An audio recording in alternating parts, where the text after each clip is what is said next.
As an American, I've always had a great affinity for classic British television. It has a unique sense of charm, humor, and irreverence. There is a history and culture that manifested in these shows that American television just didn't have.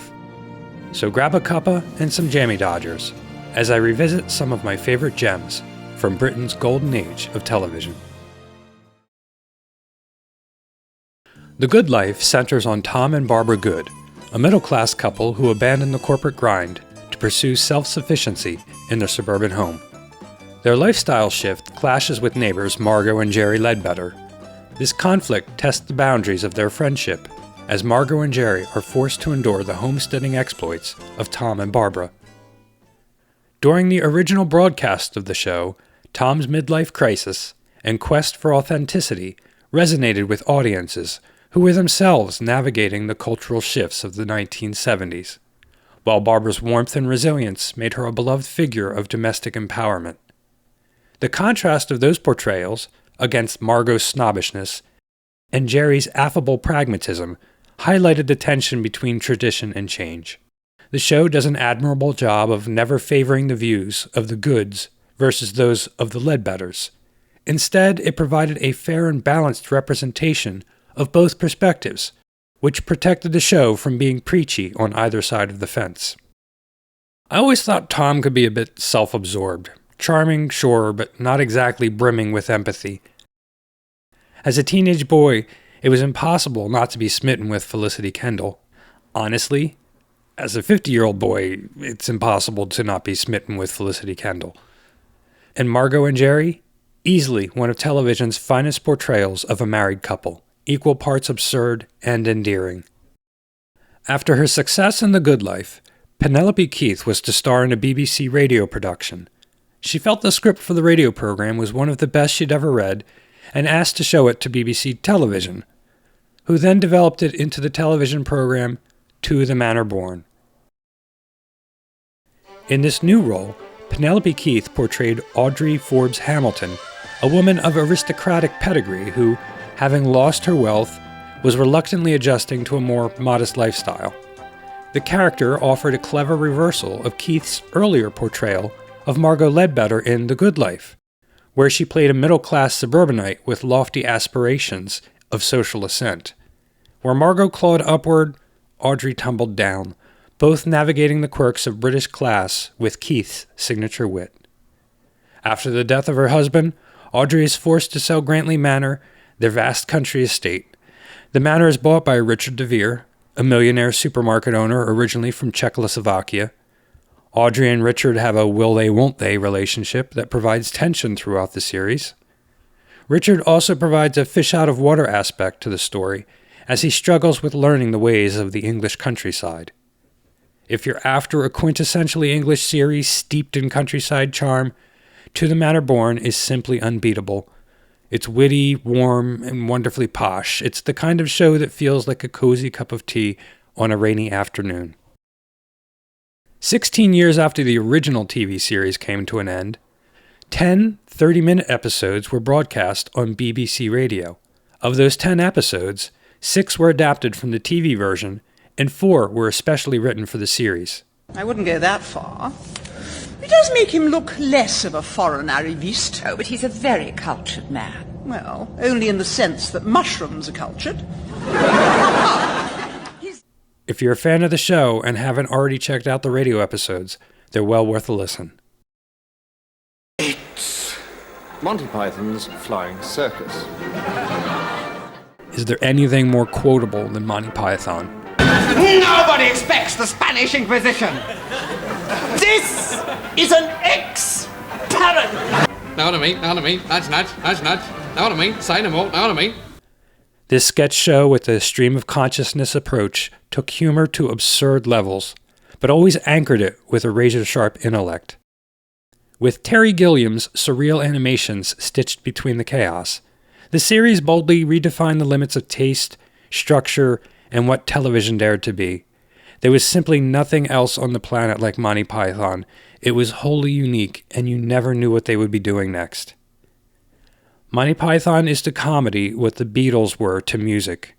The groundbreaking innovation of the show combined with their creative independence and smashing of norms, was influential and far-reaching.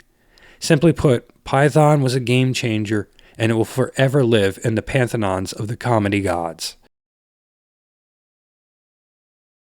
Fawlty Towers is set in a small British hotel run by the ever-stressed Basil Fawlty. He's constantly trying to impress people he thinks are important, while everything around him goes hilariously wrong, thanks to clueless guests, his domineering wife Sybil, and the lovable but confused waiter Manuel. The comedy is fast, loud, and full of misunderstandings. John Cleese nails the role of Basil with a perfect mix of snobbery and desperation. The frenetic energy of the show demands attention from the viewer as every scene builds on the last until things completely unravel, and somehow it all makes sense in the end. Even though they've only made 12 episodes, the show's become a classic.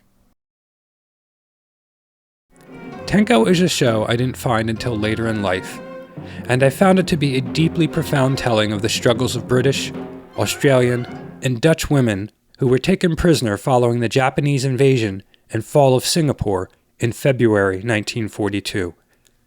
Set within a fictional Japanese internment camp, it explores their resilience, relationships, and survival under extreme wartime conditions. The mostly female ensemble cast is expertly played by all involved. You feel for these women and the abuse they suffered. Unlike other shows in this video, it's not a lighthearted watch, but it stands as a superb drama that I don't feel gets enough recognition. If you've seen any of my other videos, you already know I'm a massive Doctor Who fan. The show first landed in my life back in the 70s, and it's been a constant for me ever since.